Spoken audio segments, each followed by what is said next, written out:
it kind of just felt like I saw a lot more of my mom as a child. And back then, I wasn't mature, nor did I ever like take into consideration how it was affecting her too. So I was just very antisocial when it came to school. And when I got home, I would like take all my anger out on either my siblings or my mom. And that's back then. But looking back onto it, I feel like I should have definitely just been more considerate of my mom and just like whatever I could have done to just relieve any stress that she had or make things easier for her. I would have definitely done it if I knew, if I was at the same like mental level I am now. How about for you?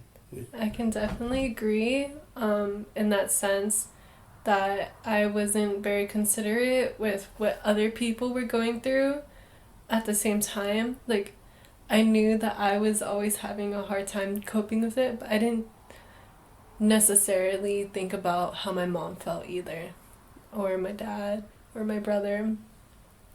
When I was a child, growing up with one parent made me feel very isolated, alone. It made me feel like I had to do everything by myself. Mm-hmm. And that definitely made me independent, but it made me feel, and also in a sense, unwanted. And it just made me feel almost alienated from other people our age, because it just always seemed like their parents were always in their lives. Like people would, like their moms would come to school, or their dads would come to the school and like volunteer or whatever. And I never ever got that experience from my parents. I understand where you're coming from. Yeah. How I feel about it now, I'm definitely really grateful for everything that I had to go through. I can't take back what I'd done in the past, but I can only change how I react to it now. And nowadays, I try to be really nice to both of my parents. I know that my mom mentioned before that she left me because she felt that it was better for her to not actually ever be in my life. So when I learned that, it made me feel more sorry for her and less angry, because if you've really come from a place where you think you're going to taint your own child by being around them, you must have really low self-esteem. So, is there anything else you want to add onto that, or? No, I see where you're coming from. Like you said, when it came to just the social atmosphere, like just being around other kids, and like it would be the smallest things, but like it hits like a trigger in your brain, especially like it was like, oh, like tell your parents there's a PTSA meeting or there's something. And like you can't do that because for one, you have one parent in your life and you probably see that like they're always busy. And like when you see that they're always busy, you always think, oh, they just don't have no time for you. But when you look back onto it, it's just like they're trying their hardest to make sure that you can have all like everything you need to succeed, whether it be taking on an extra job or working extra hours. Yeah, that's definitely a good point to bring up. Can you please give me a brief background of what it was that you went through? Brief background. For one, I would have to, I believe for like 7th and 8th grade years of middle school, I think I missed more days of school than I was actually there, because I was always like, because my dad was in prison like a good distance away, so like me and my family had to wake up about like 5 just to go visit him. And like I remember just not really having any time because I would always be catching up on work, and I was just so angry and tired like a lot. It just felt like I was like really weak, like emotionally and physically. When you say weak, can you explain that a little more? Weak as in like emotionally, I felt like anything at that moment could just like take me off or like make me mad, or like nothing ever made me really happy at that time. Okay. Do you feel like you were taking out a lot of anger from your circumstances around you, like on yourself? On myself, and then also on others. And it was like people I shouldn't have been doing, like my siblings and my mom. as if I was going through this alone, not realizing that that's my sibling, that's my brothers and sisters' father too. They probably have the same feelings, and that's my mother's husband. Yeah. So like they were all devastated, I bet, and like I shouldn't have been so selfish. I'm curious to know, because of what you had to go through in those circumstances, did it make you almost in a sense dislike yourself and affect your confidence? I had zero confidence for a while. At that, like, when it came to just showing emotions towards other people, I tried my hardest not to, because like I always think like I'm either gonna hurt them or just like do anything that would like push them away from me. When I know like they're probably good people I want in my life, but I just, after like seeing what I did to my siblings and my mother, it's a lot of things I've said and done that I can't take back.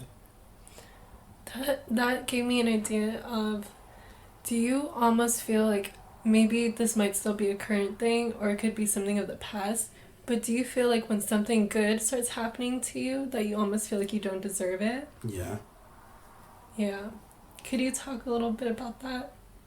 Yeah, like when it came to like I don't even like saying anything I've ever accomplished because I don't feel like I've deserved it in my life. Like especially like with athletics or academics. Like recently I had an award given to me by my school for most valuable athlete, and I really didn't like.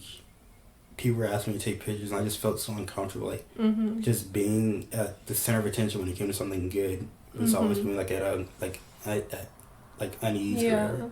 Yeah, definitely. I can definitely see where that could play in as a factor. Can you give me a little bit of background about your situation? So, personally, my mom left me, abandoned me when I was 3 months old. My dad was hiring a nanny at the time, and she took care of me, and growing up I called her mom. I was kind of at a point of like extreme. It was more than a nanny, where I would go home with her every single day, come back in the mornings and get ready for school, and then go back home with her, and that was just the cycle. It was every day. She was not a nanny. She was like my mom. Except for that she never taught me or instilled in me confidence, self-worth. She didn't really care about me, like as if I was her own daughter. She just took care of me and made sure I was fed. Do what she was paid for. Yeah. Growing up through school, I had, again, like similar to you, I had no confidence for a long, long time.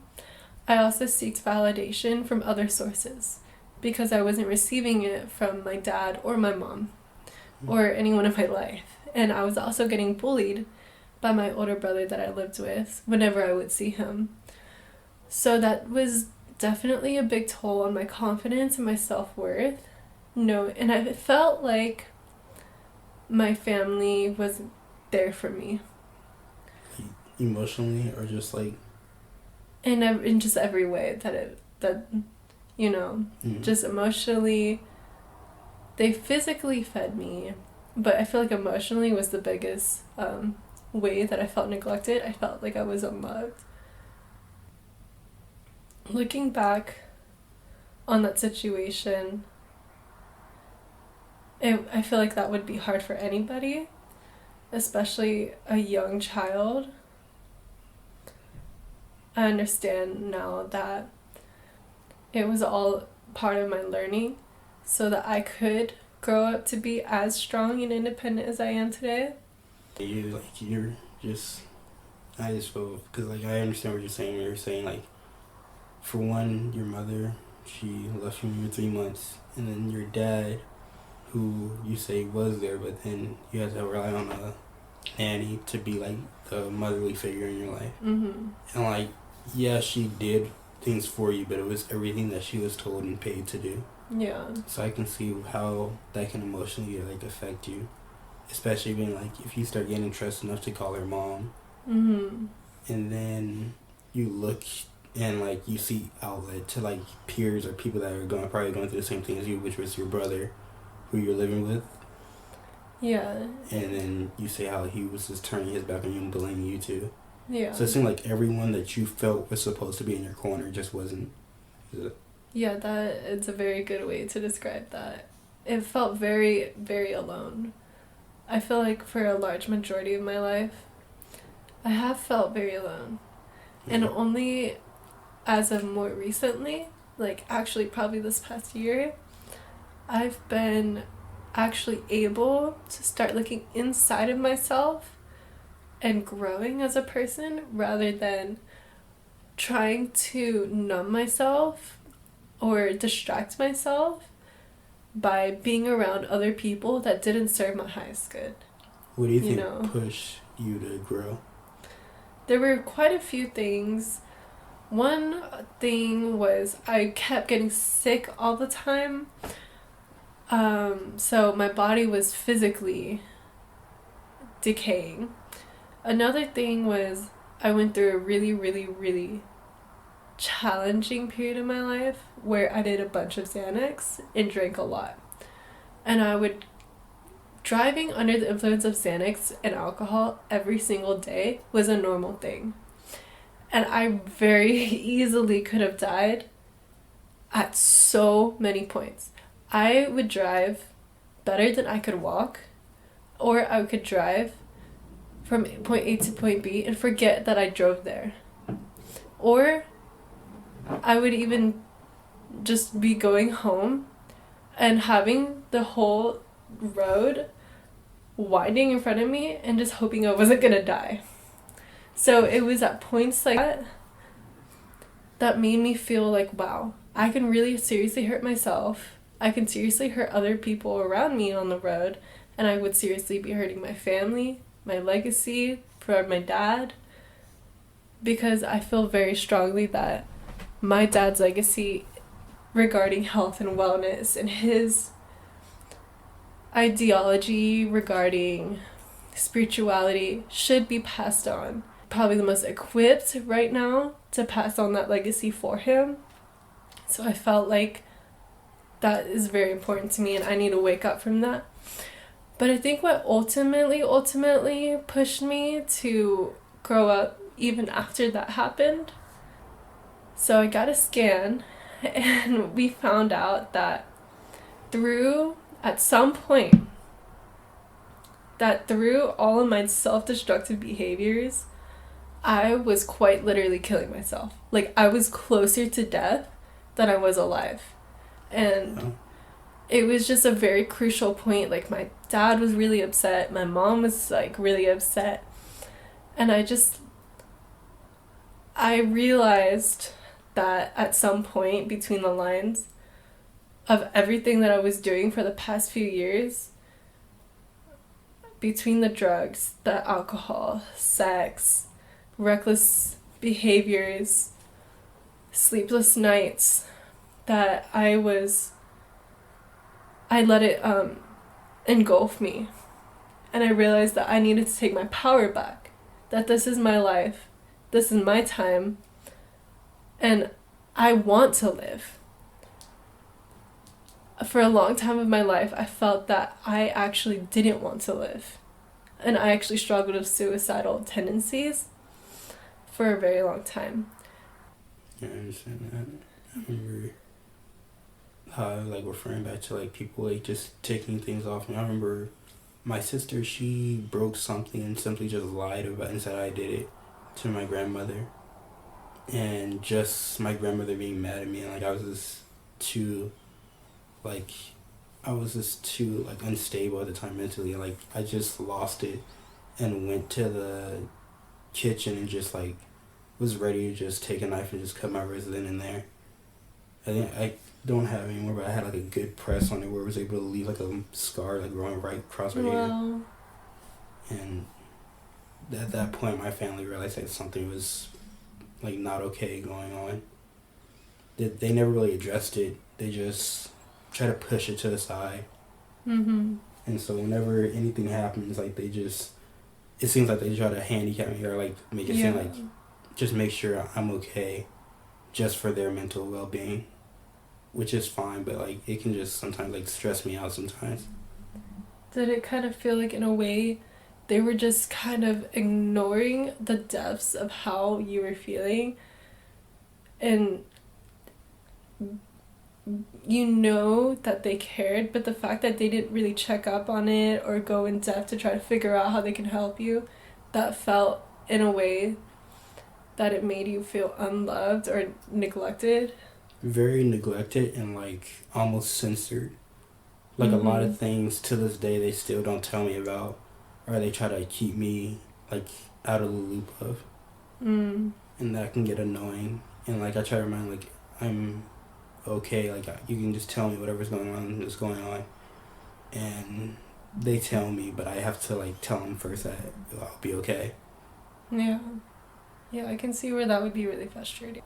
How did it feel when your your dad tried to come back into your life? And can you give me a brief overview of what that looked like? He came back as if like he was in and out, so like he'll come back.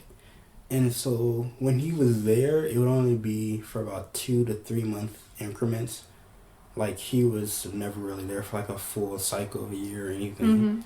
And so like it was like he would come back as if it was like a celebration, and like over like for 5 years I was just like, because I remember we spent Thanksgivings and like Christmases in a visiting room at a prison, and yet we would just sit Thanksgiving and Christmas now and act like nothing ever was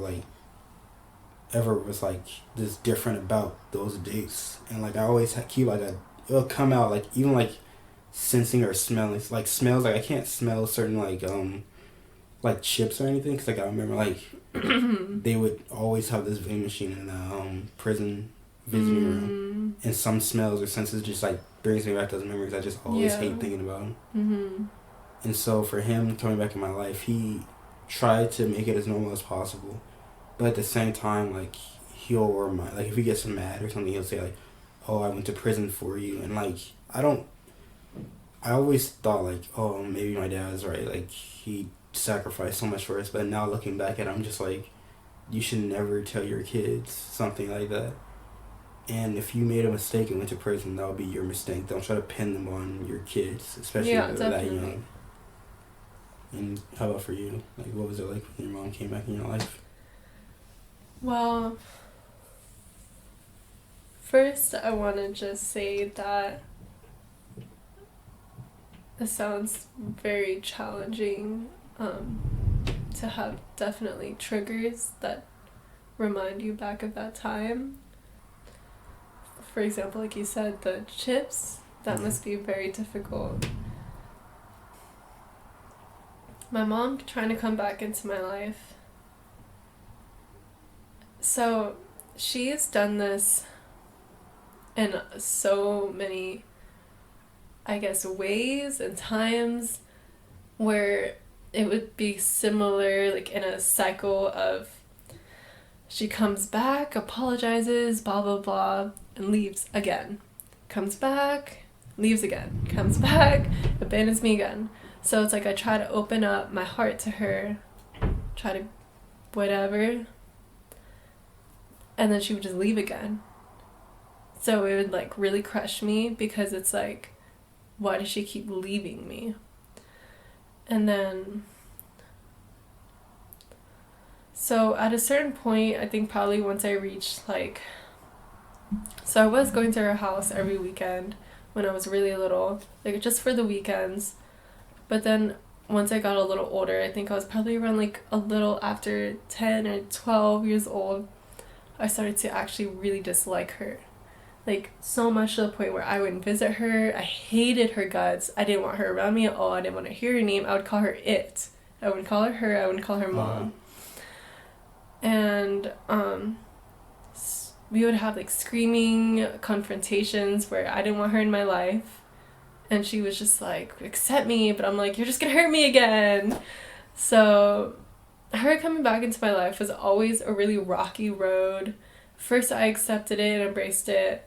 I didn't fully understand the scope of the situation, but then once I started understanding more, and the fact that she kept leaving me and opening that sore wound and just putting salt on it over and over again, that really made me lose trust with her. What made you gain the trust? Or have you? I think what actually really, I don't necessarily trust her any more than I did back then. I just got rid of my expectations. Oh, okay. So if she were to leave today, it wasn't like I was expecting her to stay for another year. You know what I mean? Yeah. It's not like I'm expecting her to give me anything, to give me love, to give me support, to give me any financial help. I'm not expecting any of it. And then another thing to add on to that is how she had me. So first she had Ryan when she was 17 or 18. She had Brendan, who is 21. So then she had me, and she could say whatever excuse she wants about why she left. But the fact is that she had 3 more kids after. So she's always busy with her other kids. And she never, ever, ever got a chance to just be like, me and her. Like, we actually just recently this year had our first time of just like a day of just us. Just one-on-one being together. Like, she had a choice to have abortions. She had the choices. And I'm not saying, like, she should have. That's her choice. But it at the time, it made me feel like she's just having more kids, choosing them over me. We're never going to have any time to get to know each other, you know? Yeah, it's like you're just being pushed to the side more and more. Yeah, more and more. So it just was always opening a sore wound. Having her come back to me over and over again, it made me understand the value of not having expectations, which can be especially hard when it's your family. I feel like throughout my life, I would get really heartbroken because my dad, I expected him to be there for me. He wasn't there for me emotionally. He never told me I love you. My mom was never in my life, and I felt like a mom naturally should be in their kid's life. So that expectation of the story that I played in my head made me feel neglected. But then once I started growing up, I realized that it's just not everything's a fairy tale. Yeah. Things happen to people. So I started to realize it just wasn't meant to be for me. That wasn't my life. That wasn't my path.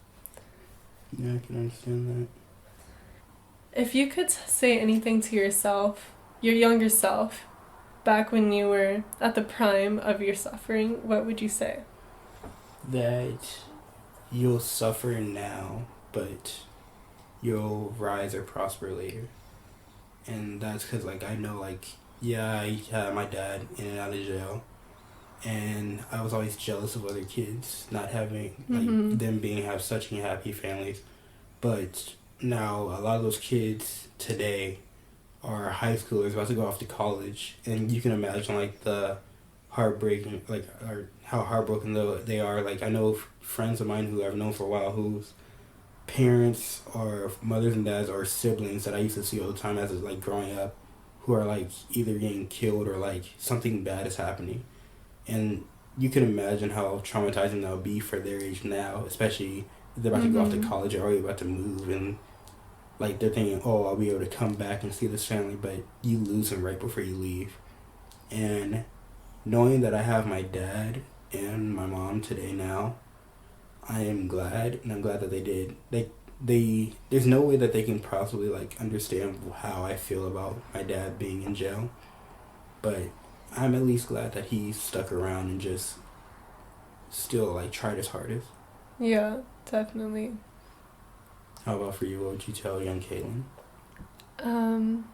I would tell young Kaelin that everything is gonna be okay.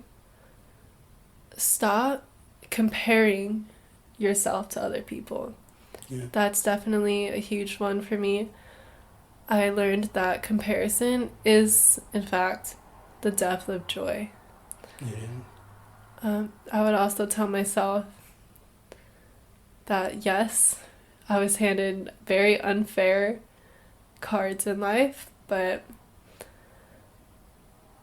that's just the way it is sometimes. And you gotta live out these years. But instead of focusing on the negativity, focus on what I can create out of this. Exactly. How this would a stronger person. That this isn't temporary. That when I would grow older, that this would be actually a very big advantage for me, you know? Mm-hmm. So just hang in there, stay strong, stay motivated, and consider other people's feelings around you. And love yourself. Know that you are worth something, not just something, but you are worth more than anything in this world. No price can be put on anyone's soul.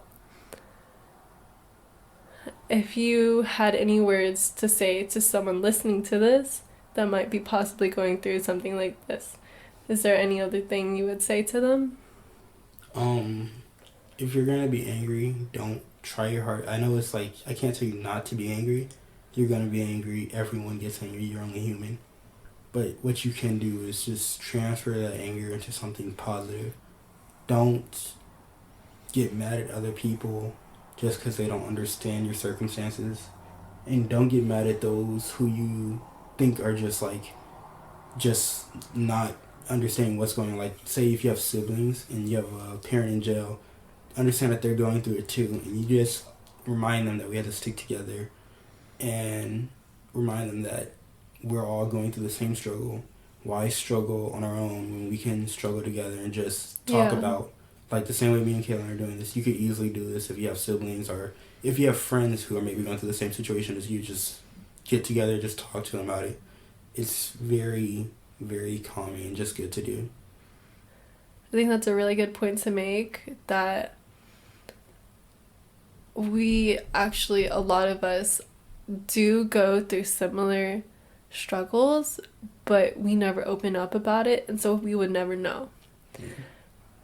I do feel like from experience that I personally have struggled in silence, and I feel that you have too. And it is not a good feeling. It's not good at all. And I 100% recommend, and I know that Julian does too, to go talk to someone. And if you can't talk to someone, if you don't know anyone that you can open up to, start writing a journal. Just write down your feelings. And no one else has to see it. That can be yours personally.